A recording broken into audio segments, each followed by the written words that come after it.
पाणी कमी झालं ना, पाणी उघडलं ना, ते लाईट कनेक्शन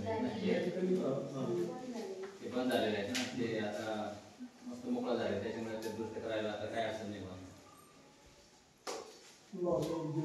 पासून ते नदीपर्यंत राऊंडअप मारायचं.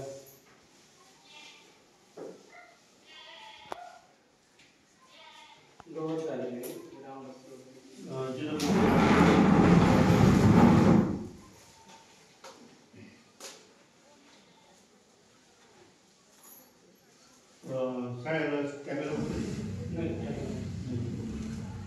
आणि भाऊसाहेब जे काय साहेबांनी ना हे CCTV कॅमेरे बसायला गावात महत्त्वाच्या ठिकाणी, शाळेच्या ठिकाणी, मंदिराच्या ठिकाणी असं मेन पॉईंट जिथं आहे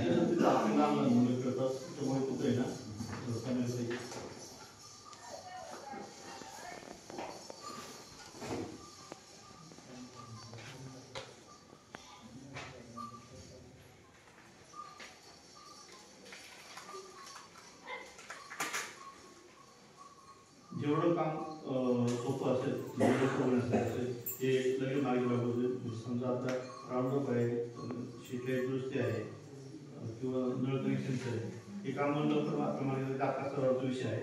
परंतु अंगणवाडी बालकंपाऊंड, शाळेचे कंपाऊंड, जे मोठे विकास मंजूर करायचे आहेत तर त्याला थोडासा अवधी लागतो. वरती पाठपुरा करावा लागतो, पाठपुरा करून आपल्याला व्यवस्थापन काम करतो.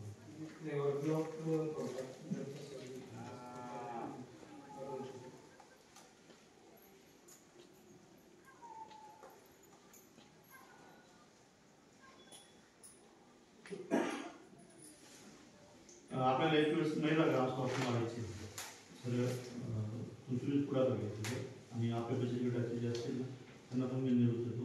एक पुढचा बुधवार किंवा एक वार त्यांच्या पण काही समस्या असतील तर आपण विचारायला देऊ. तिथून पुढे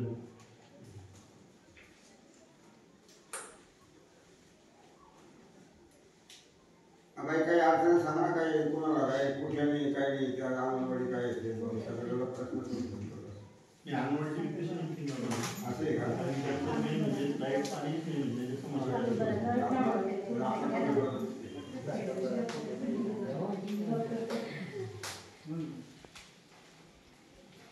स्वतःला पण दिलेली आणि आमदाराला पण ती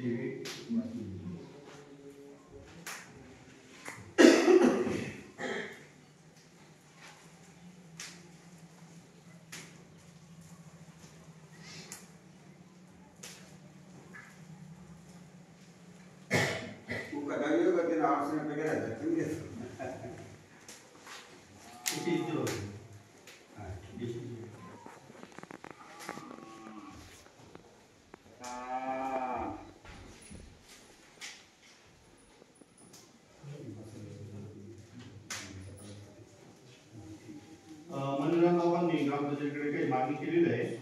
तर त्याच्यामध्ये मारुती मंदिरासमोर पाण्याचा हौद बांधणे 2 लाखाच्या कामाची मागणी केलेली आहे.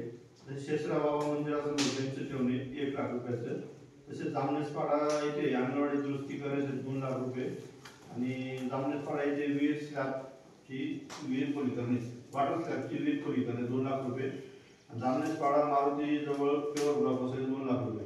असं याचा अंतर्गत निधी असतो त्या निधीतून कामाची मागणी केलेली आहे. आपण मीटिंगवर हा विषय घेऊन चर्चा करून